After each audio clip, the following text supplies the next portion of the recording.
الشيطان الرجيم بسم الله الرحمن الرحيم إن المتقين في ظلال وعيون وفواكه مما يشتهون كلوا واشربوا هنيئا بما كنتم تعملون إنا كذلك نجزي المحسنين ويل يومئذ للمكذبين كلوا وتمتعوا قليلا إنكم مجرمون ويل يومئذ للمكذبين وإذا قيل لهم اركعوا لا يركعون ويل يومئذ للمكذبين فبأي حديث بعده يؤمنون صدق الله العظيم.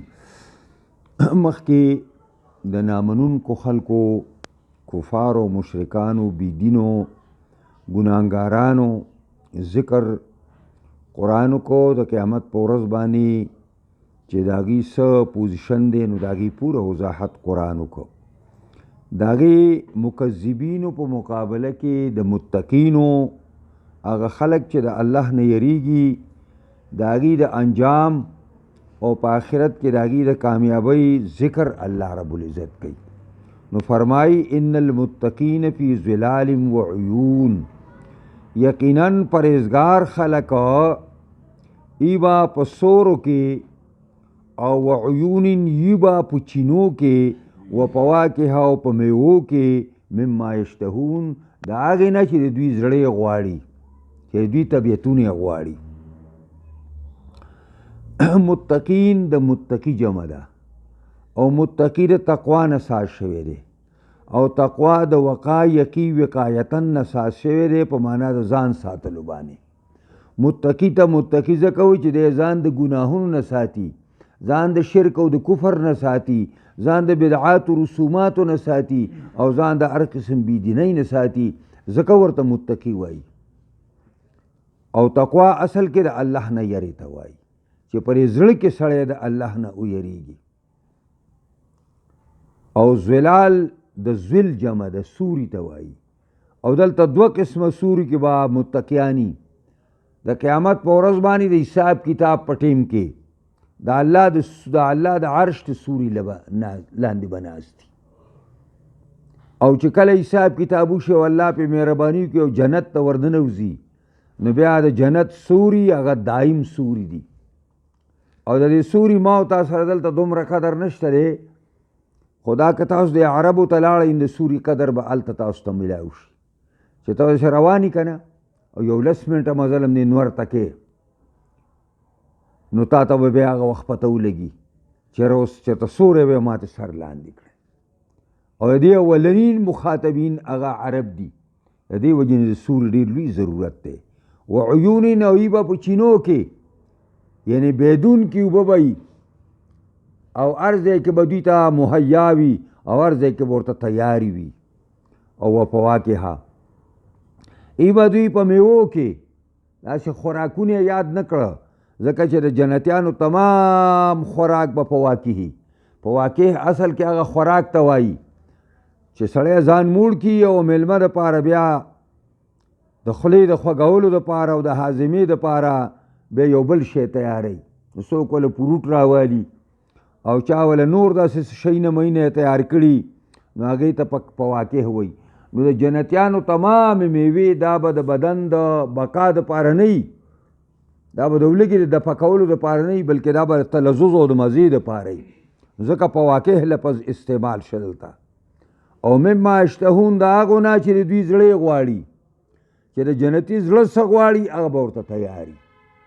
حدیث کې راځي او مارغه به تیر شي ډېر ډولې او مزېدار مارغه به او جنتي به یاره دا مې وخوړی بس په یو 100 سکنډه کې به ورید شوی په پلیټ کې د هغه مخې ته کېښودی شي. دا هغه ښایسته مارغه و چې ستا اړه غوښتل خوره او زمیندار سړی هغه ته به وایي چېره زما لپاره یو رشه په کار وه.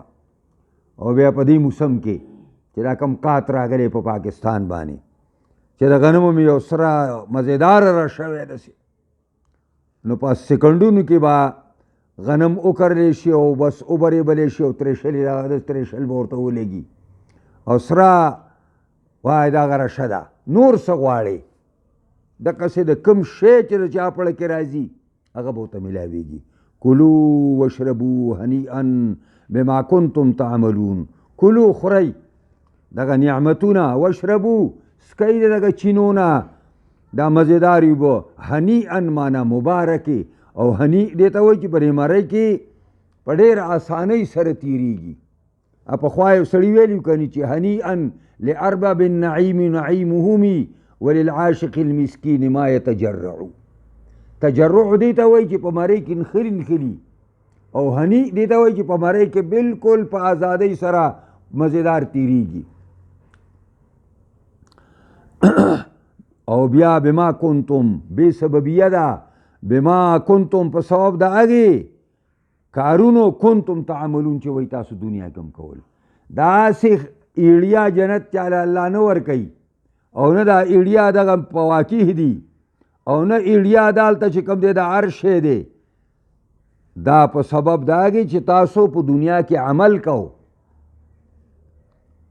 نبی کریم صلی الله علیه وسلم یو ځل ملګرو ته وویل، حدیث کې راځي، ملګرو څه خیال هم دی په خپلو اعمالو به جنت ته لاړ شئ؟ نه هغې ویل الله او رسول خو پوهېږي. صحابه ډېر مؤدب خلک وو چې په کومه خبره ونه پوهېدل نو هغې کې به چیړ نه کو. ویل الله او رسول به دې خبري. نبی کریم صلی الله علیه وسلم ویل نه شئ تللی په خپل عمل. صحابه تپوس کو جی تاسو؟ ویل زه هم نشم تللی الا ان تغمدنی الله بغفرانه وبرحمته، مگر چې الله مې خپل رحمت کې ډوب کې لاړ بشم. خدا اعمال نیک دا د الله د رحمت حصه ده، چې چا باندې الله د مهربانۍ نظر کړی نو به نیک اعمال کوي.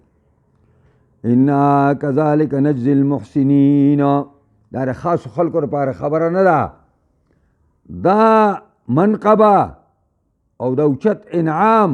الله وایي انا کذالک دقسې مونږ ورکوو نیکانو ته ده، چې څوک نیک دی، هر څوک چې دی د هر ځای اوسېدونکی چې دی په هر زمانه کې چې دی، خو چې نیک دی دقسې اعلی خوراکونه او اعلی ځایونه او سوري او چینې ورته ورکوو. ویل یومئذ للمکذبین، هلاکت دی دا کسانو دپاره چې هغوی دروغ وایي.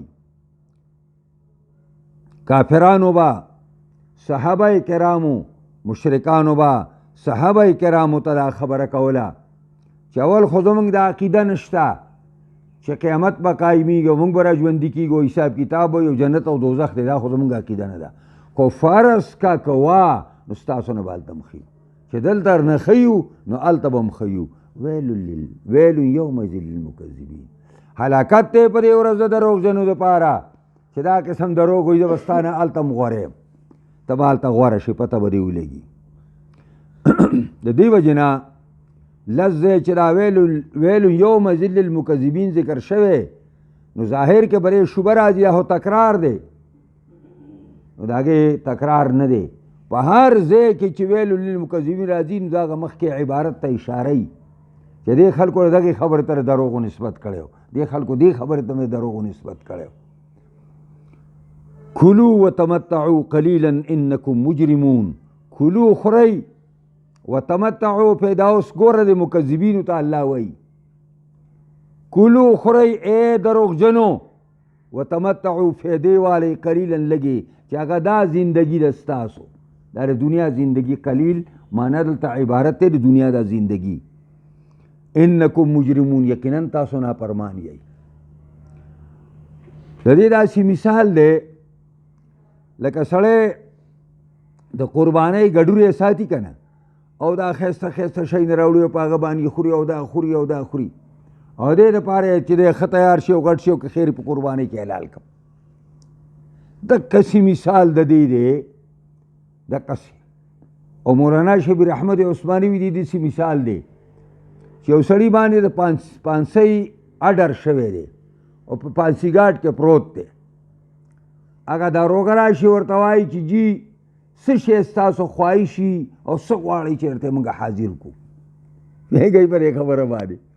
او سواله به یې د مرۍ پلنده چې یو پانسي کوي به. دقسې مثال د دې دی چې خورئ او پیدې والی لږي پرې ژوند د دنیا کې. انکم مجرمون، تاسو ګورئ یقینا نافرمان یئ او د نافرمانو ځای جهنم دی. ویل یومئذ للمکذبین، واذا قیل لهم کله چې دوی ته وویل شي چې ارکعو رکوع کوي لا یرکعون رکوع نه کوي. دا ذکر د جز دی مراد ته کل دی. رکوع کوي یعنی منځ کوي. نو ذکر د جز او مراد ته نه کل دی. کله چې دوی ته د مانځه وینا وکړی شي چې راشئ منځ کوي لا یرکعون دوی منځ نه کوي. ویل یومئذ للمکذبین. او بیا الله په آخر کې وایي فبأي حدیث بعده یؤمنون. پس په کومه خبره باندې با رستو د قرآن نه یؤمنون دوی ایمان راوړي. چې یو سړی په قرآن مسلمان نشه، د قرآن په مواعظ او وعظونو باندې او په دې الهي وحی باندې مسلمان نشه، بیا بله کومه خبر ده دویمه چې سړی به په هغې مسلمان ساشي.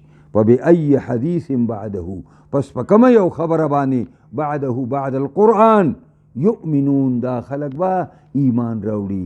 واخر دعوانا ان الحمد لله رب العالمین. دعا وکړئ یا الله موږ د قرآن په اسرارو لطائف او ترجمو باریکو باندې پوهه کې د سره سره موږ له په دې کامل مکمل عمل کولو توفیق راکړي.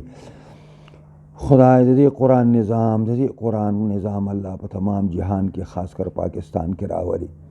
څوک چې دې لکار کوي کامیابی کوي، څوک چې مخالفت کوي په هر رنګي کوي الله هدایت ورته وکړي.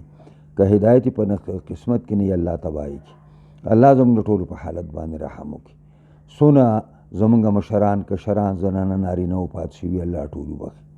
څونه د مسلمانانو بیماران دي ټول ته شفا کامله عاجله ورکړي. خدای زموږ ټولو په حالت رحم وکړي. جامعه تعلیم الاسلام مندنی آباد کړي. دې کې څونه کمې د غیب د خزانو نه پوره کړي. خپلو نیکانو صالحانو بندګانو زړونه د آبادولو چلولو قرض خلاصول ته راواړی. دې قرضونو او ذاتي قرضونو نه ربه موږ خلاص کړي. ای زموږ پروردګاره دا نوی کم کار موږ شروع کړی دی، الله زموږ تعاون او امداد وفرمایي. موږ ډېر غریبان رب زموږ هېڅ درک نه لګي، قرض هم څوک نه راکوي. ای زموږ ربه ته زموږ تعاون وکړي، ته زموږ امداد وکړي.